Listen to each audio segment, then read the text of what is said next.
Okay. Hold this lead rope like I know how to hold a lead rope. So we're back with Miss Candy, and as you can see, we are back inside because the weather's not great. The ground can be a little slick when it's wet, and it's slick right now. I don't want to injure her confidence because she's become really confident with her lunging and her leading. So I've made the decision to come back inside, and we're going to work on something else that we have to do because when you're training these horses, there's so much you have to do. So she knows how to lead, she knows how to be touched all over, but one of the things that she doesn't know yet is how to stand tied. Fortunately for us, when a horse knows how to be led and knows how to give to pressure, you're well on your way to tying them. So today I'm going to show you how I teach them to tie. It's very simple, and while I'm teaching her to tie, I'm just going to have some brushes so she doesn't get bored with the process. So I'm going to show you what I've selected as our tie post. This is a 4x4. It is solid. I mean, if this goes down, the whole barn's going to go down, and that's not going to happen. So I'm going to use this. You can see I've selected it because you can get behind it. I'm not tying her directly to it, and I need to say that again because a lot of people, the first time they tie a horse, they just tie him and let it fly.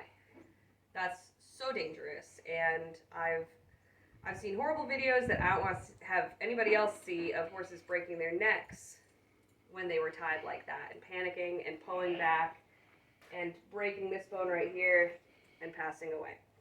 We don't want that to happen. We love Miss Candy. We want to keep her as safe as possible, and I know for a lot of people, your horses aren't just investments to you, like they're your friends, your companions. We want to keep them really safe. So tying, I would say, of all of the activities you're going to do with a horse is one of the most dangerous, but it's one of the ones that we have to do the most often.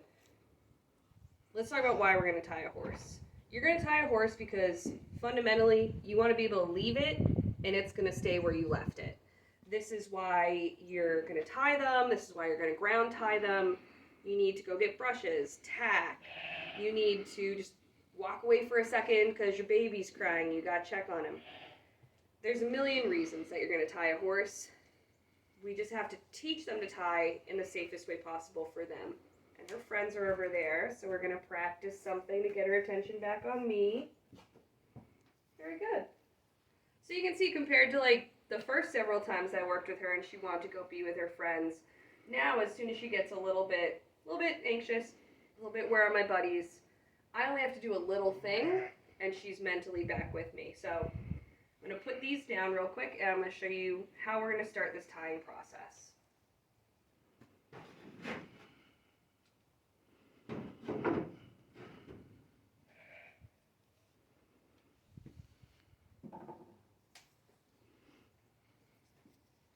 So we've got a cotton lead rope. You can use any, but I do like a cotton lead rope for this because if you're going to be holding it and they pull back or something, you're not going to get rope burn. So I just loop the rope behind the post. And now I'm still basically leading her, right? But the direction of the pressure is not coming from where I am. So I can make this tighter, I can make it looser.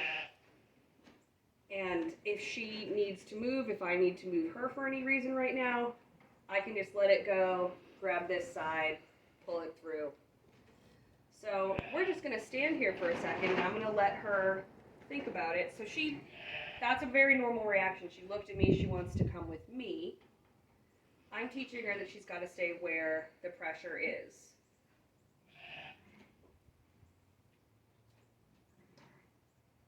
That's really good. So she's so sensitive to pressure and she's so good at leading now that she just felt that little, maybe like 2 pounds of pressure on her halter. Like I'm barely doing anything and she's moving and she's staying with it. And that's so important because you don't want them to get into a full body weight tug of war with all the pressure on this 1 inch right here. That is so dangerous. That's the dangerous part of all of this. So she's testing it again. I'm going to say, good girl. So when she steps back, when she releases the pressure herself, I'm just going to give her a little scratch. I'm going to tell her she's a good girl. Good girl. So her friends have gone that way. She wants to look that way, but you can see the bounce in the lead rope. Gives a little pressure, and when she releases, it's going to bounce back. There you go. See that bounce back down? That's her kind of rewarding herself for giving into the pressure, just like with leading them.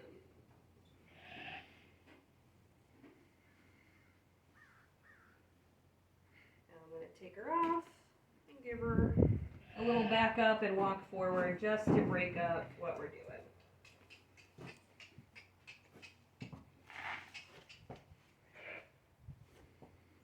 Eyes on me. Her buddy has his head over the fence over there looking in here. Good girl, Candy girl. We're going to do it again. And at this point, I want to be holding the rope the whole time because I want to be able to say, are we going to allow her to have a little more pressure, or is the pressure going to be released? At this phase is what I want to do. Now in a couple minutes, I'm going to stay within arm's reach of her head, but I'm going to let the rope go, and I'm going to let it kind of lay on the floor. I'll be able to grab the rope and correct her if I need to, but she's going to be able to move it if she wants to, and I'm going to have a greater range of motion to go around her. One other thing that I want to show is that this is not pressure free. Because it's a post with 4 sides, you actually need to put a fair amount of strength into moving. This is probably like 20 pounds of strength to get that to move around the post. If you have a round post, it's going to take less.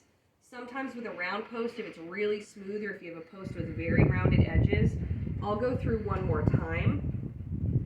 And I'm not going to snug this because I don't want it to be tight on this post.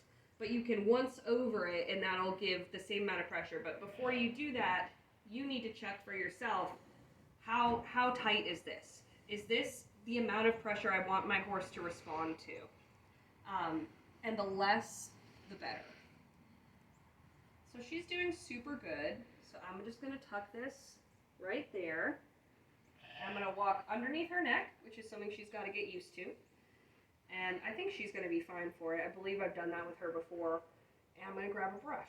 I'm just going to monitor her, and we're just going to stand here for a little bit.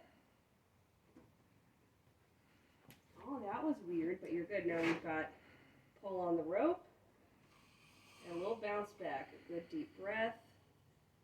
And I'm just going to stay where I can reach this right now. So I'm going to groom her neck and her shoulders, and she's obviously had a lot of fun in the mud, so in a minute I'm going to try to go down towards her back a little bit.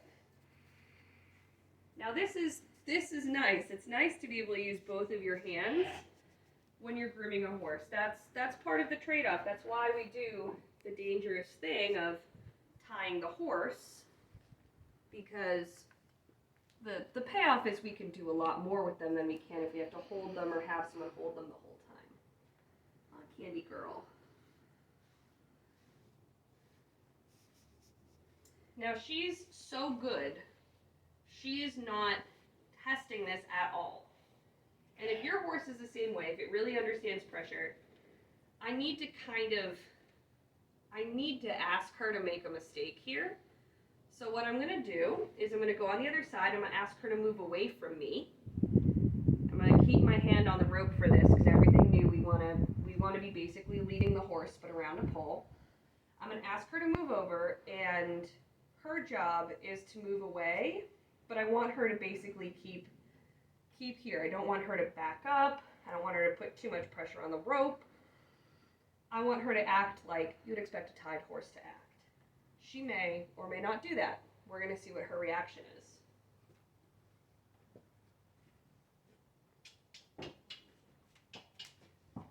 Good. Well, it's hard when they're perfect. Good girl. I'm going to move the ante a little bit. Where are we going?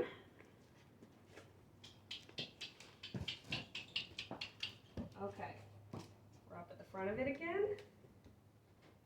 We want to smell the brush, but we can't. Okay. Now, if your horse does that and hits that pressure and flies backwards, which they might,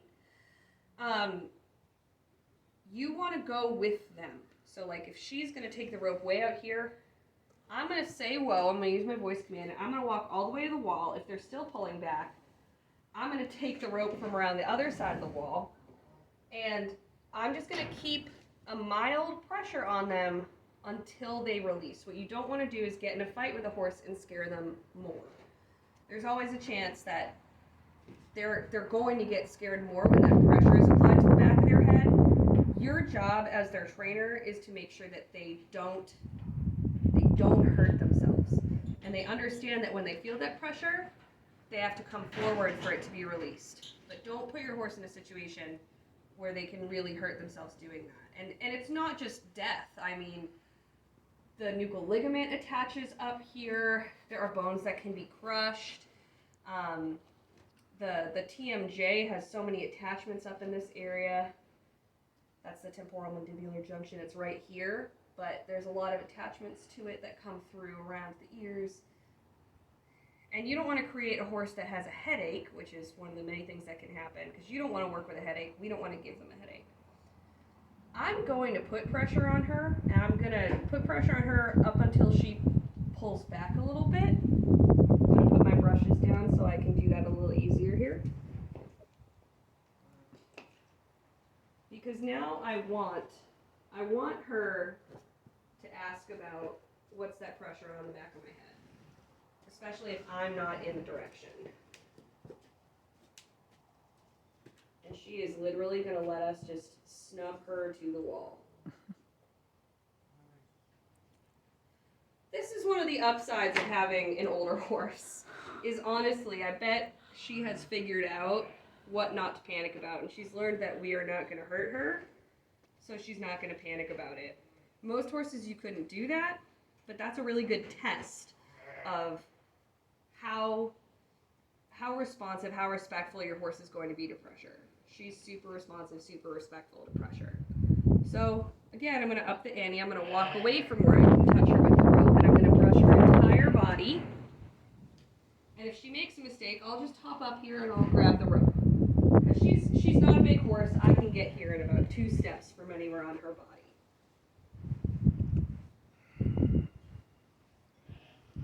And we know that you can touch her all over. We've already checked that, so I'm just literally going to brush her all over. Thank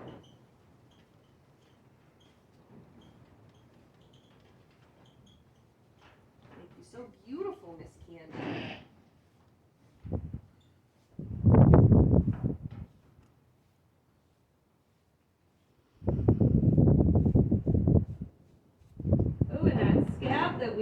That cut that we checked out, it's all healed now.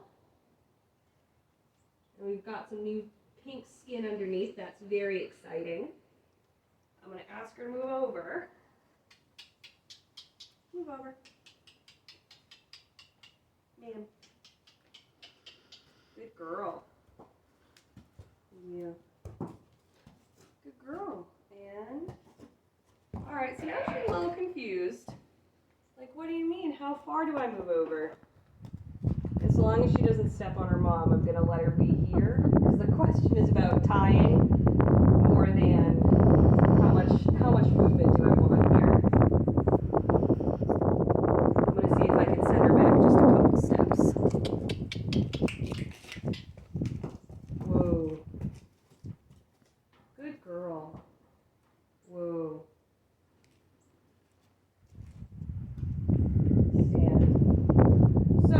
Stand is my command for standing. She doesn't know what it means, but I'm telling her right now, good girl, stand.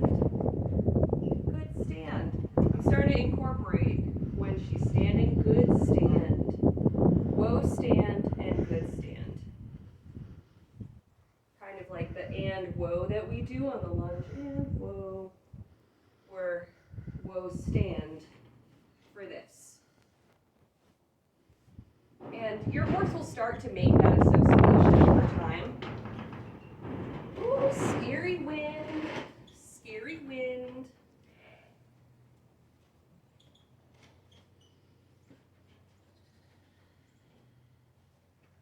Let me brush your mane. So pretty. Make you so beautiful today. Get all this that flopped over. Yeah, you're a very good girl. You're a very good girl. So, one of the sad things that I learned is that not every horse likes being groomed. That's like was one of the most heartbreaking things I ever learned about horses. She doesn't seem to hate it. I mean, I know you can probably picture the thoroughbred or thin-skinned horse that really just like the less grooming you could do, the better for them. Maybe they only really want to be hosed off. She actually seems to kind of enjoy it, and some horses do enjoy it. I would say the majority don't, but some do. So I'm going to brush her mane. I do think most horses like their manes brushed. It's just their bodies they can be a little weird about, and I think all horses like their tails brushed. So I'm just going to do that and keep giving her opportunities to make mistakes, but if she doesn't make mistakes, I'm thrilled. Going back over. Going back over, Miss Candy. You'll be so beautiful after learning how to tie. And this is just like a little girl who had dolls thing. Oh, we're going to back up? You going to look at me? Always start with the bottom when they have long hair. I remember I made so many mistakes when I had dolls as a little girl because I'd try and start brushing their hair from the top. Don't do that. Don't do that to a doll, and definitely don't do that to a horse. Starting at the bottom, you're going to brush the mane way quicker than if you try and start up at the top by the crest. And that's just a little random tip. Most people know that, but I know I didn't when I started brushing other things' hair.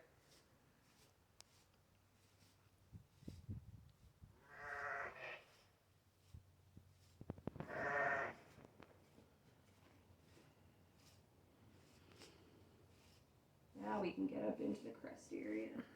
Oh, a little tangle that came down.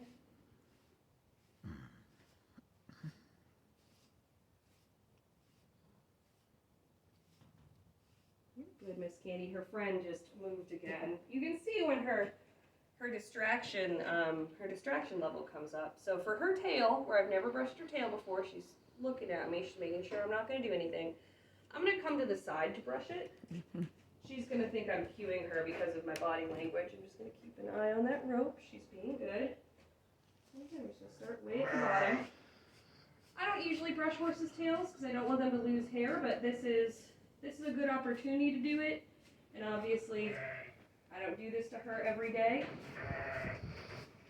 And I grab the hair like this so I don't pull hair out. So I've got a fistful of it here, and I'm kind of cutting off what can be pulled. So this can still be loose. And I can brush this. That's kind of how I make sure I don't break any hair. And then as I get closer to the bone of the tail, I'll let it go, but I have to be very close to the bone of the tail to let it go.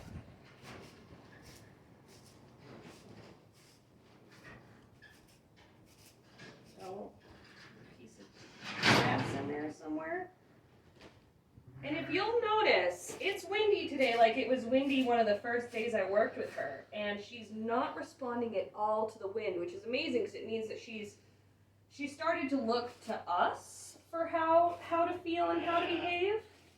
Versus, oh my gosh, wind's a little scary, I'm scared, I'm going to react to that. She's like, no, I'm being told what to do right now.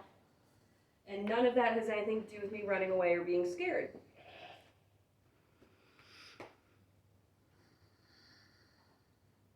She's being excellent. So make sure when you're practicing with your horse tying, have something to do.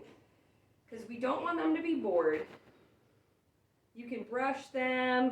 You can take this time to take a saddle pad and touch it all over their body. There are plenty of things you can do. We're going to do the saddle pad the next time we're in here. Yeah, you feel so beautified. The last thing I want to do is to work with her head a little bit, because she is head shy a little bit. I don't know a single horse that doesn't like their forelock touched. Some of them get anxious before you're grooming their forelock, but I think once you're into it, it must feel good to have that area like rubbed and pulled on a little bit.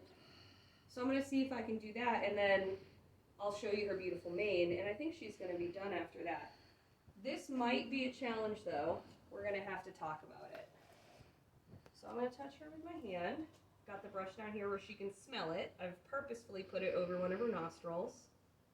I'm going to take this like my hand, right up the head. There we go. Good girl, Miss Candy. And if we can get her, or any head shy horse, to associate positivity with the area that they're concerned about, that's A+. So if you can find something they like. Some horses like their ears kind of rubbed, she does not. But she seems to like this okay. Like, we don't see any of that extra white above her eye, just the natural white sclera. And she looks so good. All right, let me show you her beautiful mane, and then I'm going to let her go because she's been exceptional. As usual with Miss Candy, she's been a wonderful student. And I have to say, this is because she's so good to lead, I think, that this was no big problem for her. Show off your gorgeous mane. Yeah, we love a beautiful red head with a little bit of flaxen in there. Yeah, you're basically a model, Miss Candy.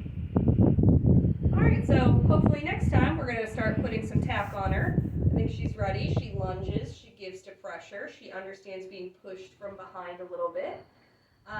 So we're going to start adding some fun stuff to that. Alright, that's good.